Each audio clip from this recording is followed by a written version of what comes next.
Hey everybody, welcome to Childbox Reviews. I'm Stan with my lovely wife Tanya here again, and we're doing a review to Guardians 3.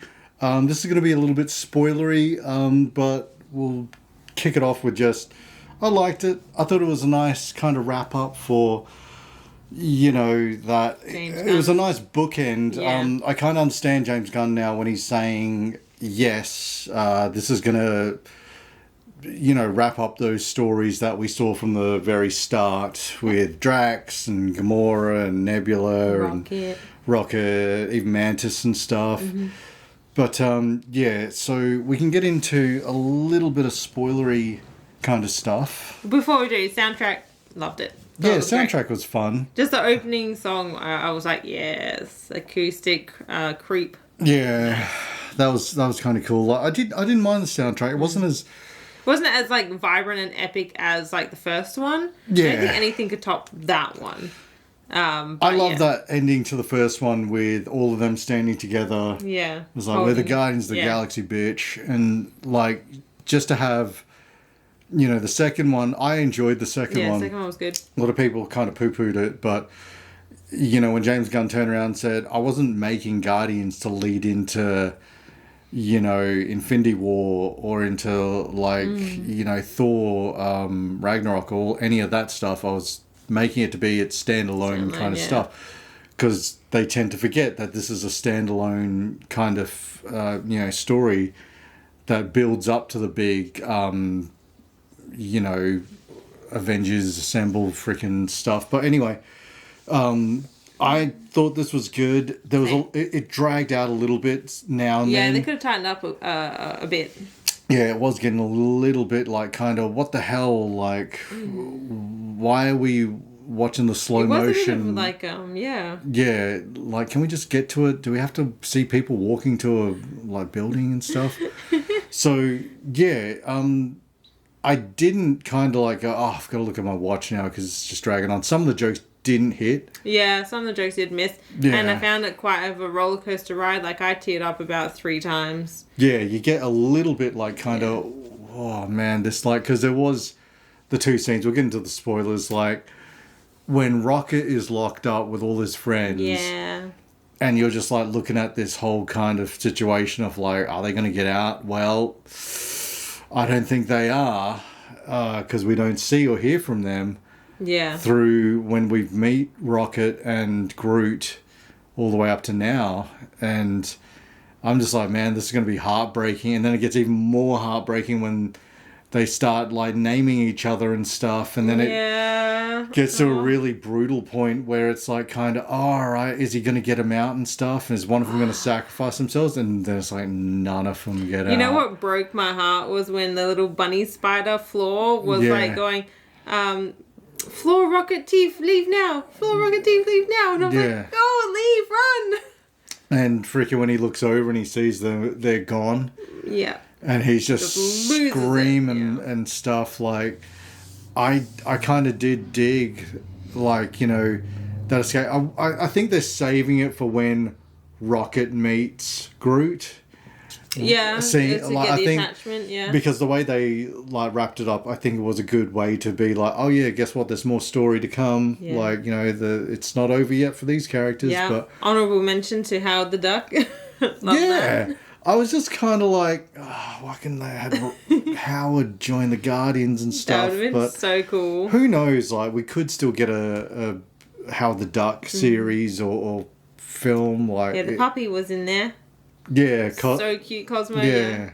That was kind of cute seeing that, like, because it pays homage to the first Guardians where you see Cosmo in the collector's museum and stuff, and I was just like, oh hey, that's also kind of cool. reminded me a lot of the Guardians video game that I played.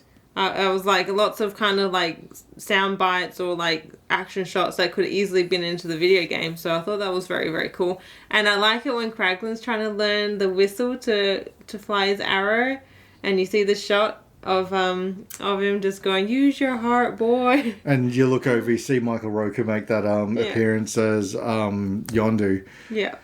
So that was kind of cool. Like, I do think for James Gunn, the way like he wrote this and stuff, I think he did turn around and say, "Screw it, I'm just gonna go. If this is my last hurrah with Marvel and working for Disney and stuff, after they fired him for stupid Silliness. Work like shit. reasons, yeah, like old tweets. Oh yeah, let's get rid of him. Dumb. So if this does make a ton of money, I hope so.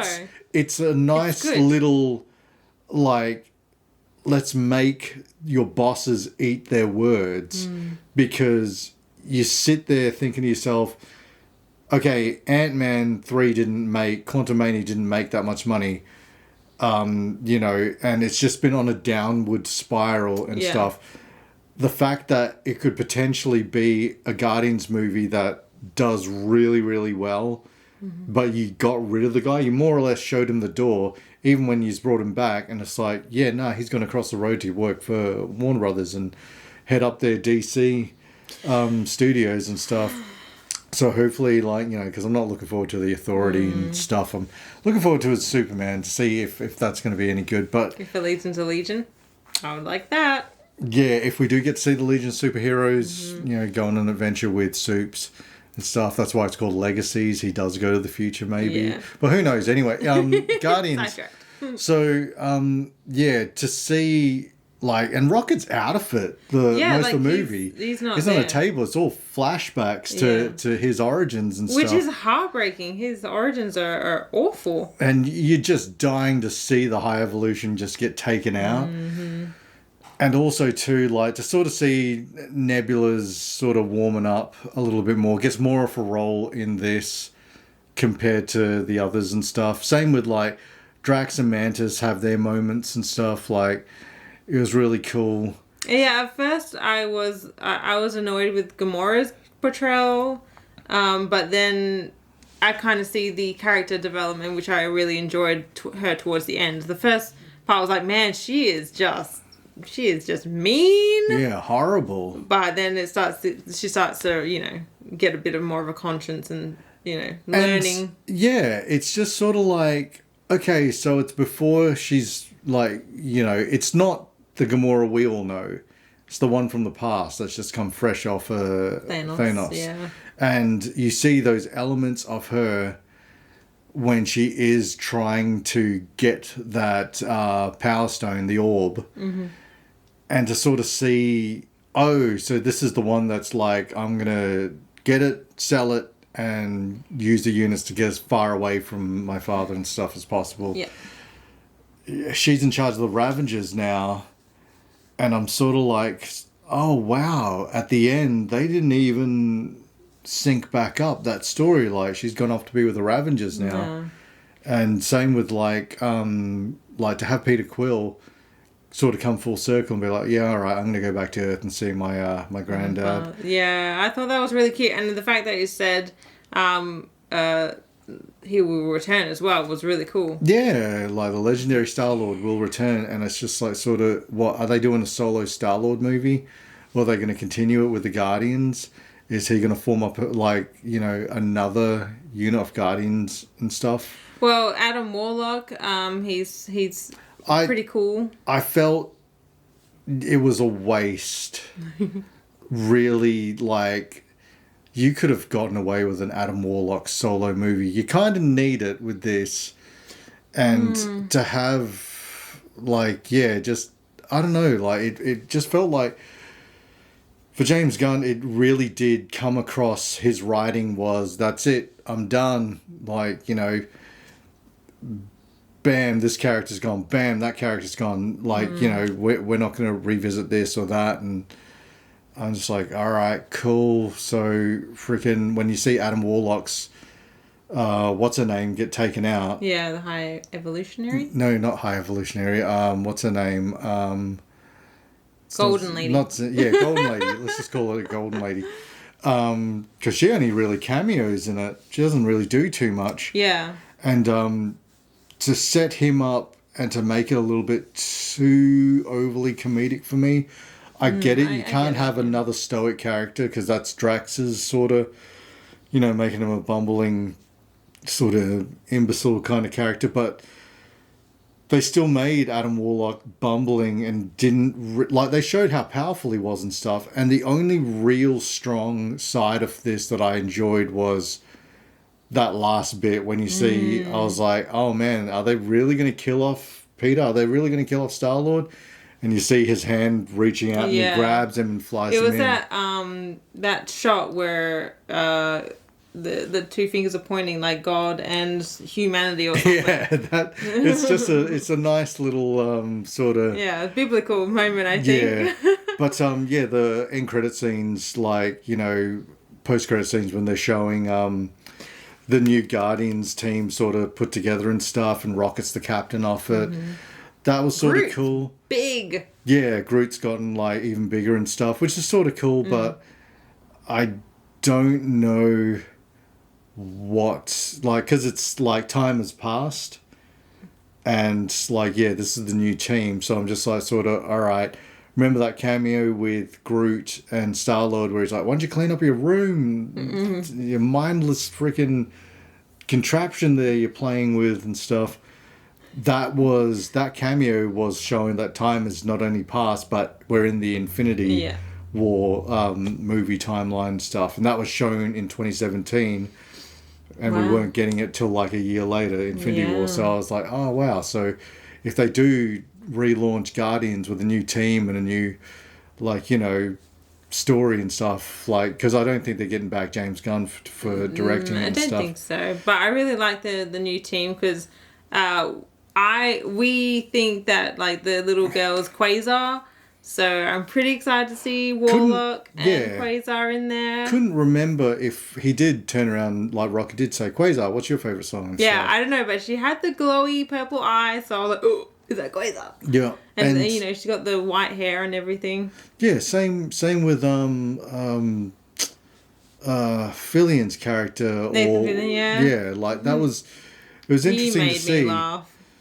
But I wasn't really paying too much attention to him and stuff because I was like, that's the problem I had through the whole movie. I was like, someone's going to get killed. Yeah, we're waiting I was like, for it. well, there goes Drax. He's going to die. Like, you know, I was like, well, here goes Rocket. Rocket's going to die. And then, oh, wait, here goes Peter now. And then, like, they all made it through to the end. Yeah, which surprised me. I really thought someone was going to bite it. Yeah, it was just so weird.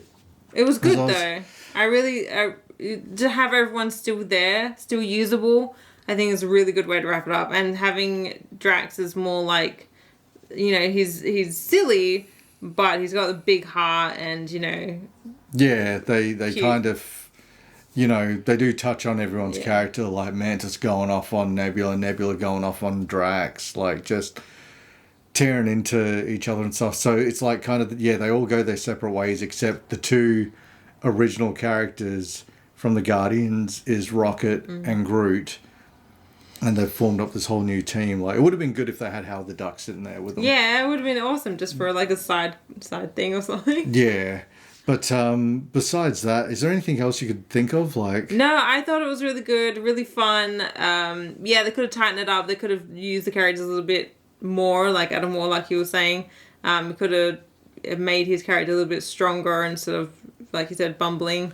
It's a dark film in that scene where Rocket's watching all his friends get taken out. Yeah, it's quite brutal moments. Yeah, there's a few scenes in there that not cringe, but just sort of like, oh God, you do get I almost cried, a few times. So definitely hit me. Yeah, it was pretty rough. But let us know what you thought in the comments below and check us out Facebook, Twitter, Instagram, and Twitch. And thanks for watching, guys. Bye.